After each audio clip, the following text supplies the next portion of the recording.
I will talk about our development program for mitochondrial disease. So Abliva is a small pharma company based here in Lund in Sweden. So we're a spin out from the university originally, and our projects are built upon innovations from 20 years of mitochondrial medicine research. And over the last years, we have an increasing focus on primary mitochondrial disease. So our mission is really to improve the lives of mito disease patients. An overview of our projects. We have early discovery projects, and then we have two main programs. One which is in late preclinical development, MV354. This is a succinate prodrug aimed at energy replacement and specifically targeting Lee syndrome. Our lead program is KL1333, which I will devote the rest of my talk to. This is a first-in-class NAD modulator, which we hope will be a disease-modifying treatment. It is currently in the last stages of phase 1 clinical trials. And here we target adult patients, especially within the MELAS-MID CPO KSS disease spectra. And we are initiating a pivotal phase 2/3 study in the second half of next year. If you look at the mechanism of action of KL1333 and what we are targeting, we are approaching energy metabolism via NAD modulation. So if you look to the left on this slide, so primary mitochondrial diseases, the genetic mutations most often leads to an impaired electron transport chain. And as we've already heard, the disease cannot only be explained by decreased ATP production directly from that. So there are many features of the reduced mitochondrial function. But what is increasingly being recognized is an abnormal NAD plus NADH ratio. So as the capacity of the electron transport chain decreases, there is an accompanying decreased conversion of NADH to NAD+. And this is important since the balance of these two versions of NAD, the reduced form NADH and the oxidized form NAD+, regulates many key metabolic pathways as well as other processes in the cell. So we believe that this abnormal NAD plus NADH ratio is an important factor for organ dysfunction and disease deterioration. And the key target for KL1333 is to normalize and restore that NAD plus NADH balance. So the way KL1333 does that is it interacts with an enzyme called NQO1. So it gets reduced by NQO1, and in that process, NADH is being oxidized to NAD+. But what is unique to KL1333 is that the reduced form of the compound is rapidly converted back to the parent compound. It is oxidized by cytochrome C in the electron transport chain. So this gets to be a ping-pong mechanism running multiple cycles, and in that process, releasing NAD+. And by doing so, stimulate mitochondrial biogenesis pathways, that is build-up of new mitochondria and mitochondrial parts, and have both short-term and long-term consequences for restoring energy metabolism. So we believe this mechanism holds great potential to significantly reduce symptoms and be a disease-modifying therapy.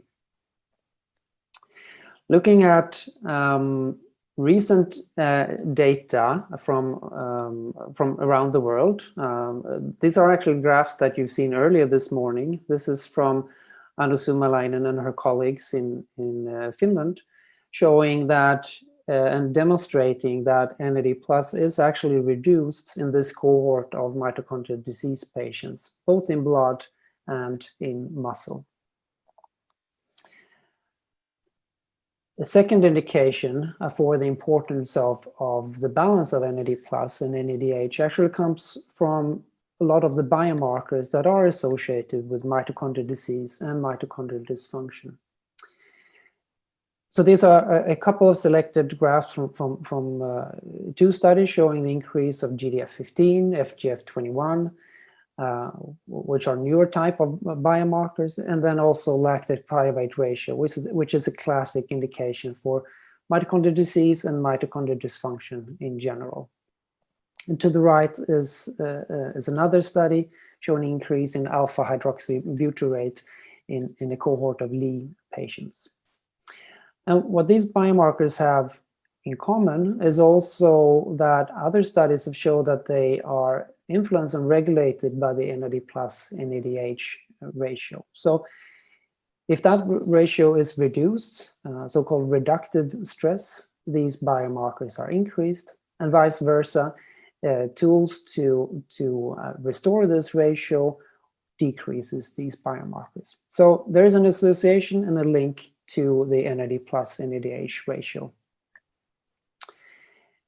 A third piece of evidence and indication that this is an important mechanism for the disease progression comes from recent studies using genetic tools to target NAD plus NADH. So the graph here on the left-hand side is from one of the groups that recently published on this. Here, the NDF-UFS4 model was used, and it was combined this knockout with an insertion of an artificial NADH oxidase to raise the NAD plus levels. And this insertion, this modulation of NAD dramatically improved lifespan in these mouse models. And other studies from Vamsi-Motha's group show that similar type of genetic tools improve and rescue cell metabolism when mitochondria are inhibited, and also show normalization of some of these mitochondrial disease biomarkers I showed in the previous slide. If we look at KL1333, this is a study that was published 2 years ago, in vitro study with KL1333, exploring the mechanism of action. And here are some key data from MELAS fibroblast. So the first graph in the middle up, showing that in the patient fibroblast, the NAD plus NADH ratio is reduced, and KL1333 is able to restore that ratio. Through its NAD plus boosting, it was also shown to activate key mitochondrial biogenesis pathways, certain AMPK and PGC1 alpha, leading to increased mitochondrial mass, restoration of electron transport chain subunits, and increased oxygen consumption of the cells. So an increased mitochondrial function and stimulation of mitochondrial biogenesis. In vivo, KL1333 has been evaluated, among other studies, in a mitochondrial disease model where there's a knockout to impair the translation of mitochondrial DNA encoded respiratory chain subunits, similar to many mitochondrial DNA mutations. In this model, treatment with KL1333 significantly increased the grip strength and normalized the microscopic appearance of the muscle and mitochondria. Interestingly, in the model, this model also had an increase in the mitochondrial disease biomarkers FGF21 and GDF15, and these markers were attenuated by the compound. And also the increase in the muscle injury marker, creatine kinase, was also normalized by treatment. Moving over to human studies, KL1333 has been in 2 standard phase 1 clinical trials, one which is completed, one which is ongoing and transitioning into a patient part. The first study was a single ascending dose study where single doses were tested between 25 and 800 milligram. This study showed no serious adverse events. There were mild dose-dependent side effects at higher doses and a dose-proportional exposure of KL1333. The ongoing study have completed the first 2 parts. The first was to study the effect of food intake versus fasting, and there was no major effect by that, so this is very good. And then it evaluated repeat dosing, so once daily dosing for 10 days at a dose level of 25 to 250 milligram. And similar to the first study, in this study we have seen no serious adverse events or no safety signals, and a similar tolerability profile as the first study. In addition, we're doing a third phase 1 trial ahead of our pivotal phase 2/3 trial. And that's a drug-drug interaction study required for the last phase of development, but also very important to facilitate recruitment in larger patient studies. The second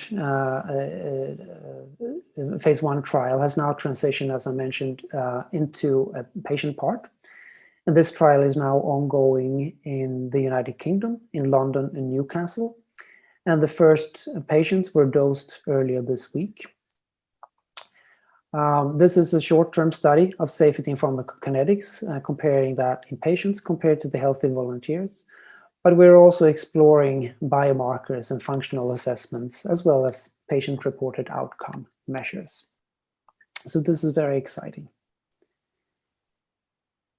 Looking ahead, patient input is really critical for drug development. And we have a patient-centric development approach at Abliva. So collaborations with patient organizations such as Mitochondrial is really important for our program. We need to collect your views on what are the most important endpoints for us to study, what makes most difference to your daily living. And one such activity, which was really good, was a workshop held in the US last year that led to the Voice of the Patient report. This was hosted by the American organization, United Mitochondrial Disease Foundation, and was run in collaboration with the Food and Drug Administration. And in addition to that, we're collecting real-world evidence by looking at registry data and have such a study ongoing in the UK. And we're also doing qualitative validation studies to ensure that the specific patient-reported outcome measures we have are relevant and also comprehensive for the disease expressions we are targeting.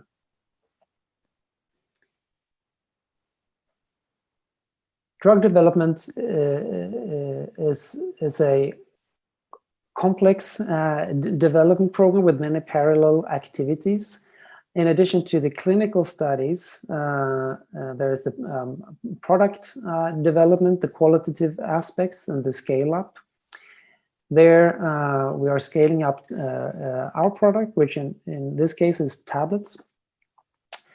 Authority interactions is really critical for how our studies will be run. And there we have had very good interactions so far and continuing to speak to authorities in different geographical locations. And non-clinical, that is, animal studies are also running in parallel with the clinical studies. But if we focus on the clinical studies, we are completing now the phase 1b study in patients. And we are doing the drug-drug interaction study in parallel to that. And a qualitative interview study. And this is leading up to a efficacy study, a phase 2/3 study that will be initiated in the second half of next year. The final selection of sites and countries has not been decided yet. This is pending the interactions we're having now. But we know for sure that it will be a multi-center trial in both Europe and the US. We will focus on adult patients, especially within the MELAS mid and CPO KSS spectrum of disorders. So we're really looking forward to give you further details on these plans as we go along. That was all from me, so thank you very much for your attention.